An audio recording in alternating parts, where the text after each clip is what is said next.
So, let's start. Number 10. The Antikythera Mechanism, the world's first computer. In 1901, Greek sponge divers discovered something impossible at the bottom of the Mediterranean Sea. Inside a 2,000-year-old Roman shipwreck lay a corroded bronze device that would rewrite everything we thought we knew about ancient technology. When researchers finally understood what they were looking at, they called it the world's first analog computer. The Antikythera Mechanism, built around 100 BCE, contained at least 37 precisely engineered bronze gears working together in perfect harmony. Turn a small hand crank, and multiple dials would track the sun, moon, and planets with stunning accuracy. It predicted eclipses decades in advance, calculated the timing of the Olympic Games, and modeled the irregular orbit of the moon using differential gears, a technology we thought wasn't invented until the 1400s. The device was so advanced that when scientists first X-rayed it in the 1970s, they thought it was a medieval clock that had somehow contaminated an ancient wreck. The precision of its triangular bronze teeth, the sophistication of its gear ratios, the miniaturization of its components, none of it should have been possible with ancient tools. This wasn't the only one. Roman writer Cicero mentioned that Archimedes had built similar devices centuries earlier. That means an entire tradition of mechanical computers existed in the ancient world and then vanished completely. For over a millennium, humanity forgot how to build machines that could think. Number 9. The Baghdad Battery, ancient electricity. In 1936, archaeologists working near Baghdad uncovered a series of clay jars that defied explanation. Each contained a copper cylinder housing an iron rod, all sealed with bitumen. When German archaeologist Wilhelm König examined them, he made a startling hypothesis. These 2,000-year-old artifacts were galvanic cells, primitive batteries. Modern tests proved König right. Fill the jar with vinegar or acidic wine, and you get a working battery producing about 1 volt of electricity. But that raises a terrifying question. What were the Parthians doing with electricity in 250 BCE? There's no evidence of light bulbs or electric devices from that era. Some speculate they used it for electroplating gold onto silver, a process that would have seemed like pure magic to ancient observers. Others think it might have been used for electrotherapy, sending mysterious healing currents through the human body. The official archaeological consensus is that these were storage containers for sacred scrolls, but that explanation feels hollow when you hold a working reproduction in your hands, feeling the electric current flow between ancient copper and iron. 10 similar devices were found in the same area. If they weren't batteries, it's an incredible coincidence that someone accidentally invented the galvanic cell 1,800 years before Alessandro Volta. The truth is, we may never know what dark purposes these devices served, but the possibility that ancient civilizations harnessed electricity, and that knowledge was lost for 2 millennia, is enough to make you question everything we think we know about the past. Number 8. Greek fire, the weapon that burned water. In 672 CE, a Syrian engineer named Callinicus arrived in Constantinople with a secret that would save the Byzantine Empire and change naval warfare forever. He brought the formula for Greek fire, a liquid flame that burned so fiercely it could destroy entire fleets, and terrifyingly, it burned on water. When Arab ships besieged Constantinople, Byzantine vessels approached with strange bronze tubes mounted on their prows. These siphons suddenly erupted with streams of liquid fire, accompanied by thunder and billowing smoke. Enemy ships didn't just catch fire, they were consumed in moments by flames that water couldn't extinguish. Sailors who jumped overboard found the fire following them into the sea, burning on the surface of the water itself. The secret of Greek fire was so closely guarded that revealing even a hint of the formula meant death for you and your entire family. Only the emperor and the Callinicus family knew the complete recipe. For 7 centuries, this weapon gave Byzantium naval supremacy and protected the last remnant of the Roman Empire. Modern scientists believe it was based on petroleum mixed with quicklime. When water hit the quicklime, it generated intense heat, causing the mixture to burn even more fiercely. Essentially, water became fuel for the fire, but we're still not certain.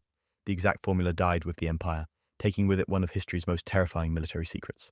The psychological effect was devastating. Imagine being an enemy sailor, watching your ship burn with flames that seem to mock the very laws of nature, knowing that jumping into the water won't save you. Greek fire wasn't just a weapon. It was liquid nightmare fuel that protected civilization for centuries. Number 7. Nabatean water engineering, cities in the desert. Deep in the Jordanian desert, where rainfall barely reaches 6 inches per year, the Nabateans built one of the ancient world's greatest cities. Petra housed 30,000 people in a landscape that should have supported maybe a few hundred nomads. Their secret wasn't magic. It was engineering so sophisticated that modern hydrologists still study it in amazement. The Nabateans turned the entire landscape into a water collection system. They carved channels directly into the sandstone cliffs, creating a network of aqueducts, cisterns, and dams that captured every drop of rare desert rain.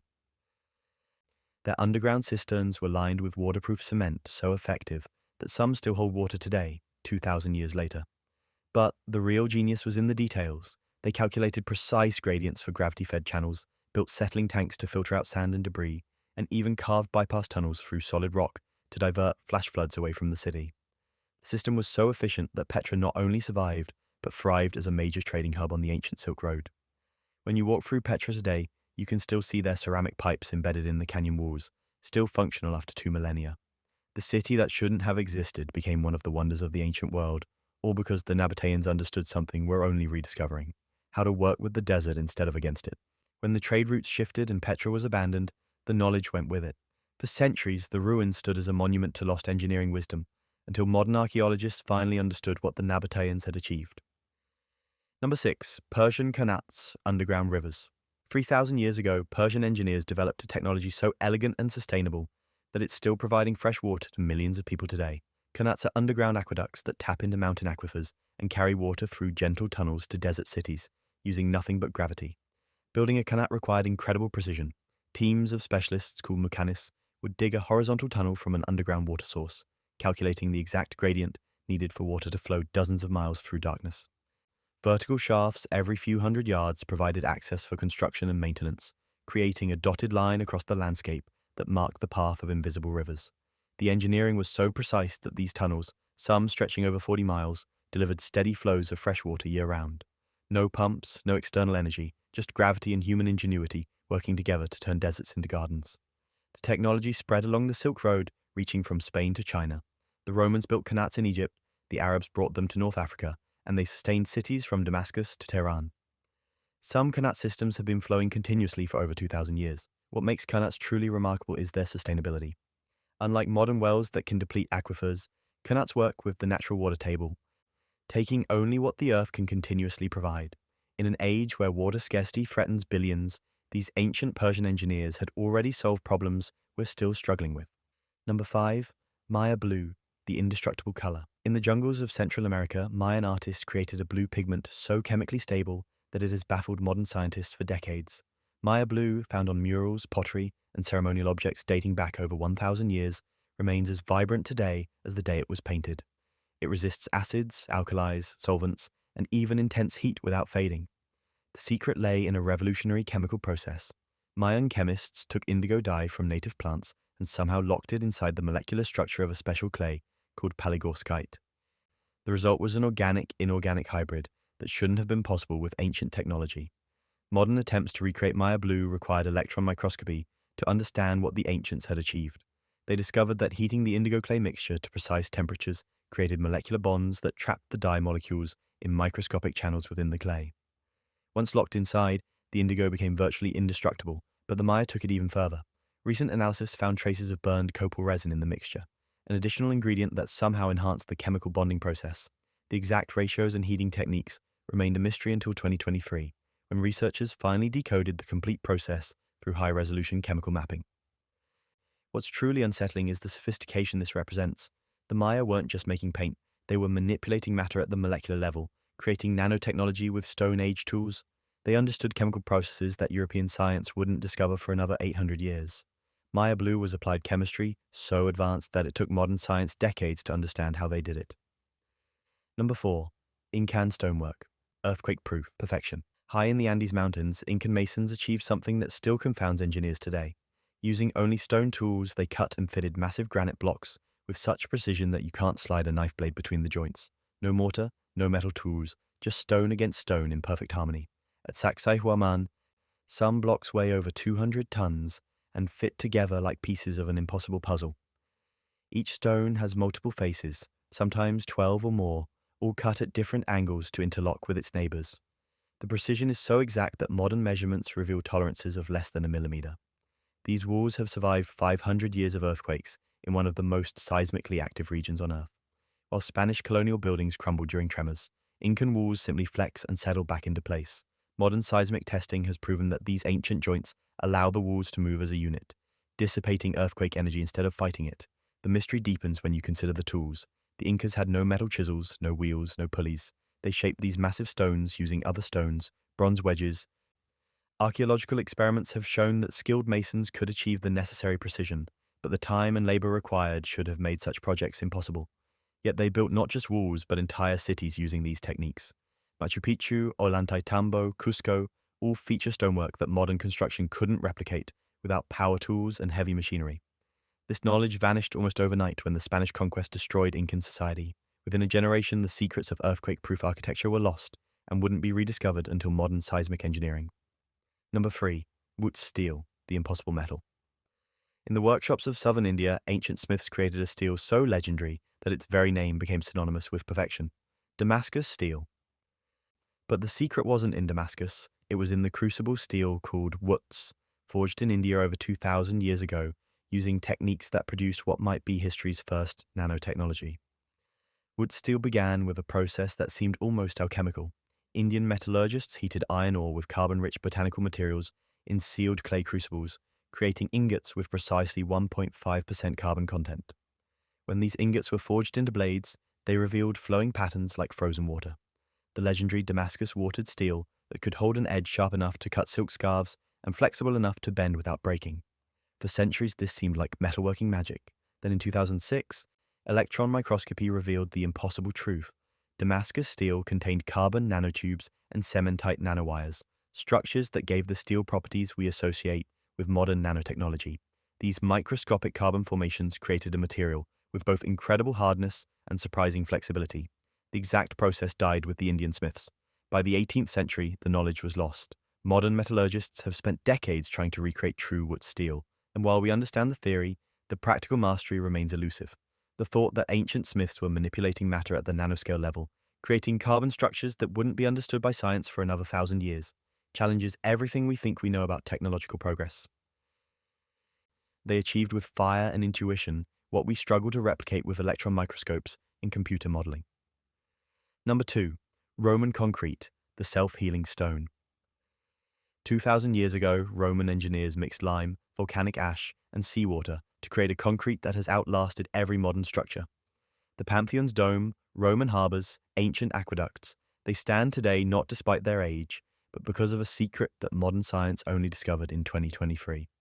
Roman concrete heals itself. When cracks form and water seeps in, the concrete doesn't weaken, it grows stronger. MIT researchers finally understood why when they examined the mysterious white chunks that previous scientists had dismissed as sloppy Roman workmanship. These lime clasts were actually genius-level engineering. The Romans used a technique called hot mixing, combining quicklime directly with volcanic ash at high temperatures. This trapped reactive lime particles throughout the concrete matrix like microscopic time bombs. When cracks appear and water infiltrates, these lime clasts dissolve and recrystallize, actively sealing the fissures with new calcium carbonate cement. Laboratory tests proved the impossible. Roman concrete samples cracked in controlled experiments healed themselves within 2 weeks, completely stopping water flow. The concrete was alive in a chemical sense, constantly repairing itself for centuries. The Romans had no understanding of chemistry in the modern sense, yet they engineered a material that performs better than anything we can make today. Their recipe created concrete that gets stronger with age, while our Portland cement degrades within decades. Standing before the Pantheon's massive dome, you're looking at a structure that shouldn't exist. 200 feet of unreinforced concrete that has survived earthquakes, floods, and 2 millennia of weather. And every day, it's still healing itself, grain by grain, the way its builders intended. Number 1. Damascus Steel, the blade that cut reality. Of all the lost technologies of the ancient world, none captures the imagination quite like Damascus Steel.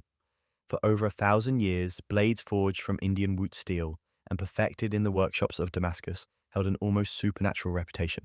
They could slice through silk scarves falling through the air, cut through lesser metals like butter, and maintain their razor edge through countless battles.